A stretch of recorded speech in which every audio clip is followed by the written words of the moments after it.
Want a thread on artillery? Arty just got off at CNN, where I also commented on this clip from the good ole Colonel Khodaryonok, who seems to have changed his tune since yesterday. He's talking about how Russian artillery is hitting Ukraine's new M777 arty pieces. Except, he's full of bees. I'm an old tanker, but I sometimes get to comment on the king of battle, artillery, because they are usually impressive. This clip doesn't impress me. Here's why. Watch the film. Colonel Khodaryonok is commenting on a couple times, then come back. Несколько слов об огневых ударах по позициям американских гаубиц М775, М777, видео, которое нам любезно предоставило Министерство обороны. Есть все основания считать, что эти гаубицы будут наиболее приоритетными целями в ближайшее время для наших подразделений и частей ракетных войск и артиллерии, подразделений воздушно-космических сил. Будет производиться их поиск, обнаружение и поражение. И будем считать, для этого тоже у нас есть все основания, что в ближайшее время от всех этих гаубиц останется только одно воспоминание.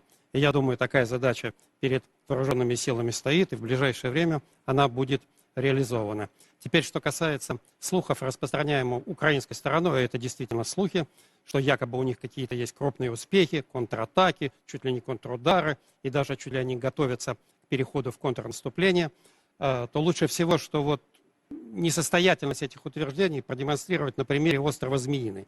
Первая попытка овладеть им, план был разработан с помощью британских инструкторов, провалилась. Сейчас они, сейчас мы будем сами разрабатывать, и это непременно приведет к успеху. Но, чтобы реализовать вот этот замысел морской десантной операции, надо, по крайней мере, завоевать господство в воздухе.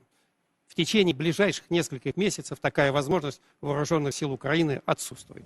Чтобы провести морскую десантную операцию, позволю себе повторить, надо овладеть господством на море.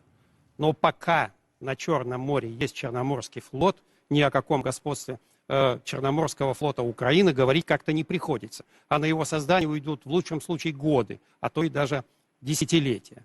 Поэтому, когда говорят, что украинская сторона приобретает способность к контрнаступлению, ну это большое преувеличение.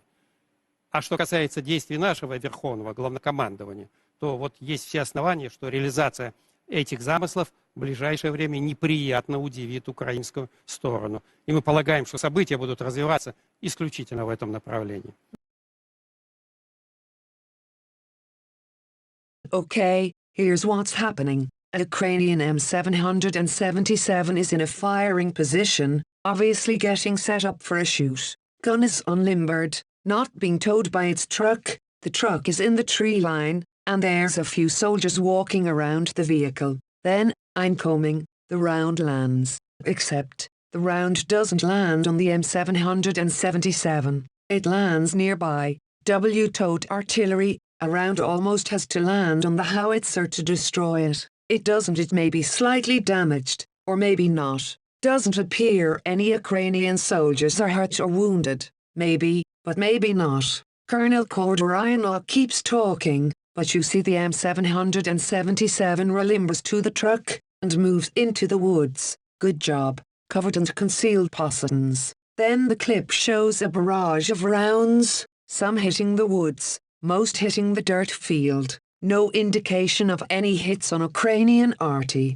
Artillery dudes have an expression, pounding dirt. It can mean going to the firing range and practicing shooting, firing rounds against a mountainside. It also means we didn't hit shit, the target. Russians were pounding dirt. That's not all bad because artillery is an area fire weapon in most cases. That means fire a bunch of rounds at an area in an attempt to damage, suppress or destroy equipment and kill soldiers who are congregated. That's been the role of artillery through the ages. In the past, artillery had to be good, but not necessarily precise. Fire was called by forward observers, FOs, who would provide an estimated grid coordinate of the target and then adjust fire using their radio and binoculars. But with advanced technology, gun computers, lasers, drones, GPS and targeting systems, artillery has become much more precise. Usually, You don't need an entire barrage that requires pinpoint adjustments from many guns to destroy targets.